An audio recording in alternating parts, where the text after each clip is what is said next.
नमस्कार मित्रों, आज हम जानेंगे नारी शोषण की एक पौराणिक कथा को। कैसे एक राजा की पुत्री का कई राजाओं ने यौन शोषण किया। तो चलिए जानते हैं इस पौराणिक कथा को। गालव विश्वामित्र का प्रिय शिष्य था। जब गालव का अध्ययन पूर्ण हुआ तो नियम के अनुसार गालव को विश्वामित्र को गुरु दक्षिणा देनी थी।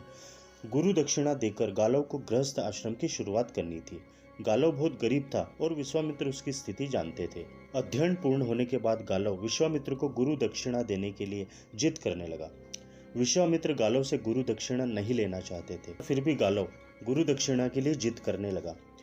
गालव की जिद से नाराज होकर विश्वामित्र ने गुरु दक्षिणा में 800 श्यामकर्ण घोड़े मांग लिए, जो कि मिलना असंभव थे। फिर भी गालव गुरु दक्षिणा की घोड़ों की व्यवस्था में निकल पड़ा। वहीं गालव की पक्षीराज गरुड़ से गहरी मित्रता थी। तब गालव को गरुड़ ने महाराज ययाति के पास जाने की सलाह दी।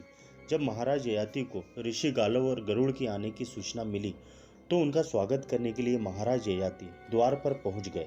गरुड़ ने महाराज ययाति को गालव के बारे में बताया कि उन्हें विश्वामित्र को गुरु दक्षिणा में 800 श्यामकर्ण घोड़े देने हैं, तो कृपया आप उनकी मदद करें। राजसी व्यय में और अनेक अश्वमेध यज्ञों में महाराज ययाति का राजकोष खाली हो चुका था।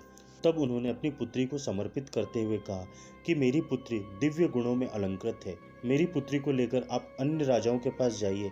ऐसी अप्सरा जैसी सुंदर स्त्री के आगे राजा अपना पूरा राजपाट लूटा देंगे, तो 800 श्यामकर्ण घोड़े क्या चीज है। परंतु मेरी एक प्रार्थना है, जब 800 श्यामकर्ण घोड़े पूर्ण हो जाए तब मेरी पुत्री को आप लौटा दें। माधवी को लेकर गालव और गरुड़ अनेक राजाओं के पास गए। सभी राजाओं ने उनके पास जितने भी श्यामकर्ण घोड़े थे उसे देने के लिए माधवी से पुत्र उत्पन्न करने की चेष्टा दिखाई। सभी राजाओं से पुत्र उत्पन्न कर कई सालों में पूरी धरती के 600 श्यामकर्ण घोड़े ही हो पाए।